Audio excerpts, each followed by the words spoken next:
बिस्मिल्लाहिर्रहमानिर्रहीम। इल्हाद से इस्लाम तक सीरीज़ के साथ मैं आपके सामने हाज़िर हूँ। आज हम मोतरिज़ के एक एतराज़ का जायज़ा लेंगे। तो चलिए सबसे पहले एतराज़ को देखते हैं। मोतरिज़ अपनी किताब के इस सफ़ा पर लिखता है, क्या खुदा खुद से है या ये कायनात। ये इसने मेन हेडिंग दी और इसके तहत उसने ज़िमन में एक मुकम्मल मफ़रूज़ा कायम करके एतराज़ कायम किया।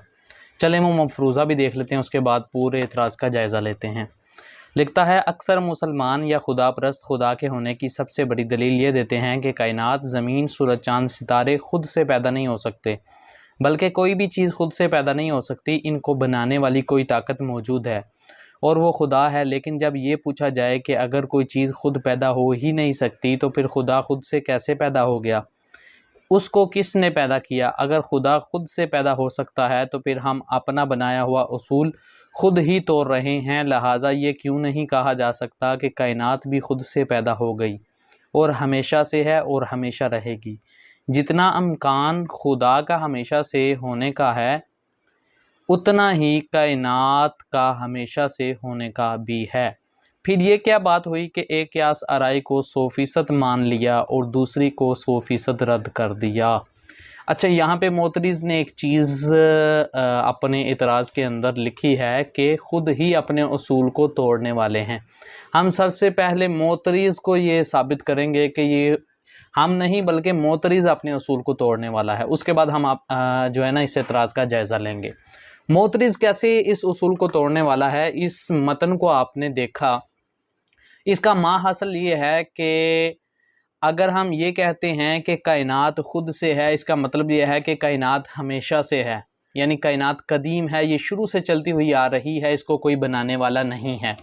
इसका माहासल यही निकलता ना। ये आपने सारा एतराज़ जो है इसका मतन देखा।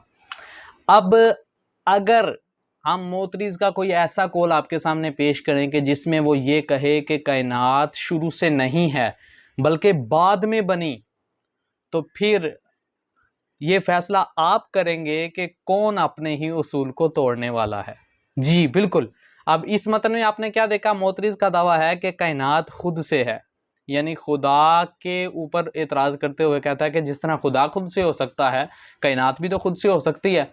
तो इसका मतलब यह है कि जिस तरह मुसलमान मानते हैं कि कायनात जो है ये बाद में बनी और खुदा खुद से है, शुरू से है, कदीम है, तो इस तरह वो कहता है कि कायनात भी खुद से है और कदीम है। क्लियर होगी बात। अब हम बताते हैं कि मोतरिज़ अपने उसूल को कैसे तोड़ने वाला है। आप ज़रा इस किताब के तारुफ की तरफ चलिए, जिसकी पहली लाइन का हमने जायज़ा 2 वीडियोज़ के अंदर पेश किया। उस लाइन को दोबारा जो है वो पढ़ते हैं। अब मोतरिज़ क्या लिखता है, देखिए। मोतरिज़ कहता है कि इंसानी इर्तिका और बिग बैंग ऐसी हकीकत है कि किसी भी नामवर साइंसदान का इसको जुठलाना नामुमकिन है।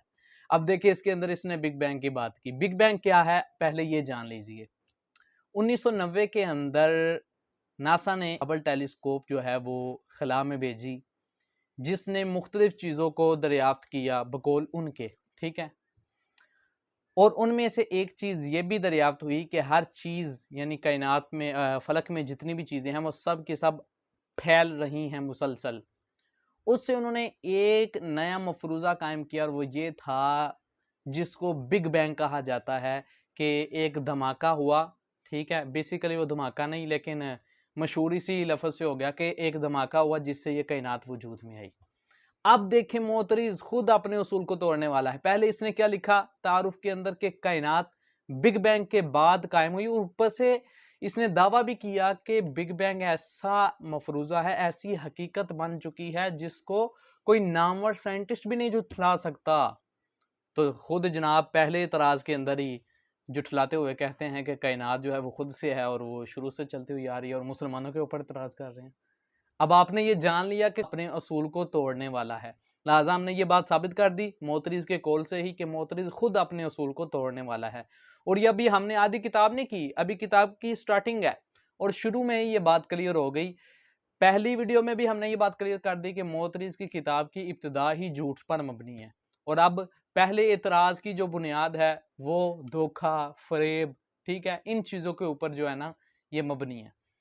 चलें अब हम इस एतराज़ का जायज़ा लेते हैं।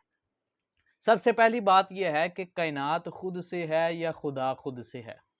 ठीक है, देखें अब हमें इन दोनों चीजों में से देखना होगा कि कौन सी चीज तख्लीक है और कौन खालिक है। जब इस बात के ऊपर आपका और हमारा इत्तेफाक हो गया कि कायनात जो है ये खुद से नहीं है क्योंकि इसको तख्लीक किया गया, ये बाद में बनी, अब इसका खालिक कौन है इसमें आप इख्तलाफ करते हैं। ठीक है, हमारा कहना है कि इसका खालिक अल्लाह ताला है, लेकिन आप कहते हैं नहीं जी इसका खालिक वो मैटर था। ठीक है, वो मैटर था, उसके अंदर एनर्जी का तहर्रुक हुआ वगैरह वगैरह, गैसेस वगैरह, फिर बाद में धमाका हुआ, कायनात बनी। आप उस मैटर को मानते हैं, तो हम तो ये इतराज़ भी करते हैं वो उस मैटर से पहले क्या था, उस मैटर को बनाने वाला कौन था। आखिर किसी ना किसी एक को तो आखिर में जाके आपको फ़र्ज़ करना पड़ेगा ना कि ये है। जैसे आप मैटर को फ़र्ज़ करते हैं और अभी तक मैटर से पीछे क्योंकि आपकी तहकीकात नहीं है, इस वजह से आप मैटर के ऊपर जनाब वाइंड अप कर देते हैं कि मैटर जो है यही हर चीज़ की इब्तिदा है। लेकिन क्या ही अच्छा हो कि आप उस मैटर के भी खालिक को मान लें कि उस मैटर को भी तख्लीक करने वाली कोई ना कोई ज़ात मौजूद है। तो ये बात मोतरीज़ ने खुद ही तस्लीम कर ली कि कायनात खुद से नहीं है। वो कैसे? किताब के शुरू में ही इसने बिग बैंग की बात की। तो बिग बैंग की थ्योरी तो ये कहती है कि कायनात जो है ये बाद में वजूद में आई, ये खुद से नहीं है, ये कदीम नहीं है, बल्कि ये बाद में बनी। तो लिहाजा जब ये बात साबित हो गई कि कायनात खुद से नहीं है, तो फिर ये बात तो खुद ब खुद साबित हो जाएगी कि कायनात जब खुद से नहीं तो कायनात को बनाने वाला जो खालिक है वो खुद से है। ठीक है जी, बकिया हम मजीद इसके ऊपर कलाम करेंगे, आज के लिए इतना ही काफ़ी है कि खुदा खुद से कैसे है। ये बात तो हमने क्लियर कर दी, कायनात खुद से नहीं है। ठीक है, तो जब कायनात खुद से नहीं तो खुदा खुद से है, और खुदा के खुद से होने पर क्या दलाइल हैं, इस पर इंशाल्लाह हम अगली वीडियो में बात करेंगे क्योंकि ये वीडियो ज़्यादा तवील हो जाएगी। दुआओं में याद रखिएगा। अस्सलामु अलैकुम।